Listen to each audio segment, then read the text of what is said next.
guys, we're going to jump into chapter 9 now, memory and info processing. As I'm sure you can imagine, for study skills and test taking, memory is key. But it's also important to understand how our memory works, and then we'll dive into some of those skills later in the semester. This really is how our brain puts a label on things. We don't really think about it. It does it automatically for us. But if we think of our brain as a giant storage cabinet, right, with different files and different drawers, the first thing it's going to do is put that label on there and then determine how to store it. There's the three types of encoding. So it's going to store it maybe by just words and their meaning. So think about flashcards, think about how you learned probably a lot of your vocabulary in school. Then, of course, the visual, where we associate it to different images. This is why I try to show you models in different ways, because I'm more of a visual person, and that'll kind of help you see it as a picture. And then acoustic, the encoding of sound. So I know for me, I cannot tell you the alphabet without singing the song. So if I'm trying to file something alphabetically, a lot of times I have to sing the song to the part where I need to get to remember, is R before or after T. And it's because I learned it through this acoustic encoding of sound. And sometimes it's embarrassing. I got to low key sing the song to myself so I can alphabetize something correctly because it's the way that I encoded it. Then the way, of course, the storage, these are our filing cabinets, right? This is how we put things together to make that permanent record. This is the information processing model, is one big, beautiful picture. So you're going to start here. You will see that this is the stimuli. This is the new information. It starts in our sensory memory, which can also be called our short-term memory. It's the same thing. We can remember very little here. We hold less here, and we lose it after about 3 seconds. So think about a phone number. If I gave you a phone number, my office number, 512-223-2190, after about 3 seconds, if you don't think it's important, if you don't need it for anything, your memory is gonna get rid of it because there's no reason in taking up space, right? But if I came back and said, okay, I need every person in this class to call my office number if you want an A in this course, 512-223-2190. Now you're going to pay attention, right? Now you've got a reason for it to be important, and you're likely, if you don't have your phone or a pen present, you're going to start doing what? You're going to start saying it over and over to yourself, right? You're going to start rehearsing it, getting it into it. You'll get it into your working memory where you can remember a little bit more. This is where you can remember about 7 to 9 chunks. So numbers are an easy way to show our chunking, right? Think about credit cards. Think about how your social is, phone numbers. We never ever give out the numbers one long sequence. It's always broken up in pieces, and that's because that's the way our brain works. And if you start rehearsing that phone number, you'll last about 15 seconds without rehearsing it anymore, without writing it down somewhere and practicing it. Another way to think about it is think about numbers. Think about your social security number. Do you know your social security number? If you do, why? Is it because, like most of us, you had to use it for work applications, maybe financial aid applications, college applications? And for those that don't, is it because you never have to use it for anything? And then think about maybe your driver's license number. Do you know that number? Same questions. If you do, it's likely because you had to use it for different things. You had to fill it out on different forms. And if you don't, it's because you probably never had to really use it. And then my last example is always your license plate. We look at our cars every day. We have a license plate on the front and back.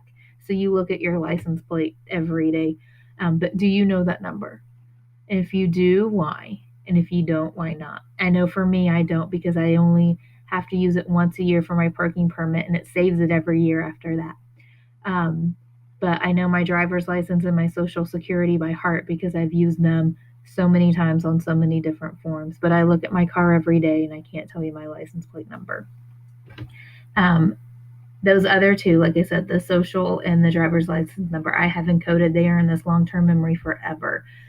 We can put as much as we want in our long-term memory. There's not a limit, and it's in there forever. It just takes all this work to get it there. But this is where that phrase is, like riding a bike, because it's in there. Sometimes it takes a little bit longer to retrieve if it's been a while, but it's definitely in there if you've done a lot of rehearsal, maintenance, and elaboration with it and really used it. And then retrieving it will go into next. That's just, you encoded it. That's the same way you're going to pull it out.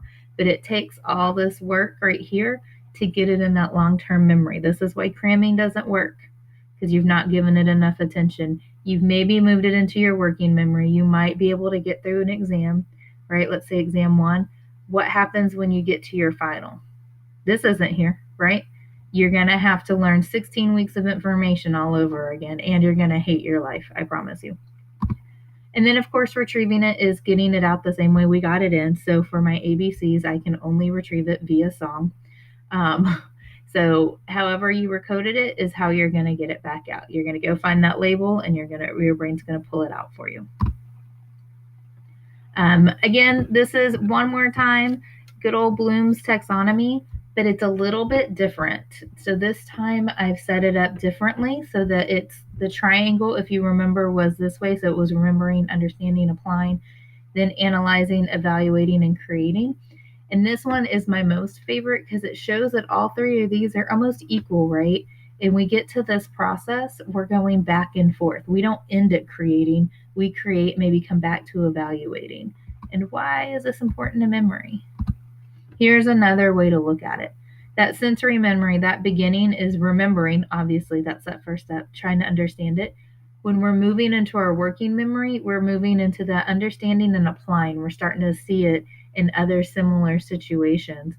We've really moved it into our long-term memory when we can analyze, evaluate, and create something new, right? All of this is done in that long-term memory because now it's really yours. You really understand, you really know the information, and you're really able to move to those next steps. This is a forgetting curve. There is a Dr. Ebbinghaus who, I forget what it was that he gave a study of people certain information, and then he monitored how long it took them to forget the information. And he did it with, they weren't doing any memory strategies. That was kind of the point, is he gave them new information, and without practice, how long it took them to forget it. So here, immediately they're at 100%. You can see how dramatically this goes down as time goes by. So within 20 minutes, they've lost almost 50%. This percentage right here is how much they've remembered, okay? And that's important. So they've lost almost 50%, not quite. 1 hour, they've lost over 50%. 1 day, they're only remembering 33%. Look at this, 6 days. They've lost 75% of that information. So you think about our class, for example, we meet once a week. So if we meet once every 7 days, and in between that first class and the next class, you haven't looked at any information, you haven't done any reading, any assignments, boom, you've lost 75% of what we did. And imagine you have 2 to 3 weeks in between exams. So from exam 1, we've started new information, and then we'll have exam 2 in about 2 weeks. Look how much information you've already lost in that first week.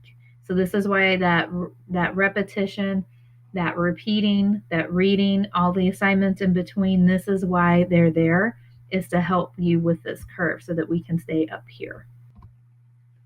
Ways to strengthen your memory, of course, rehearsal, so repeating it over and over, incorporating visuals, putting something together if that helps you, creating mnemonics.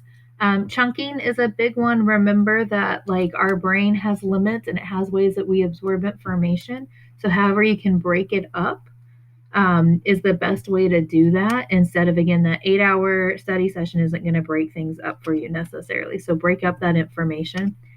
Connect the information, whether you can connect concepts within the textbook or you can connect it maybe in your personal life. I like to use a lot of analogies because that helps me connect information, whatever makes sense to you, but how can you connect it to something that help you remember? And then, of course, sleep. Your brain works better when you've had enough sleep. That's just the way it is. Like anything else, it is a muscle.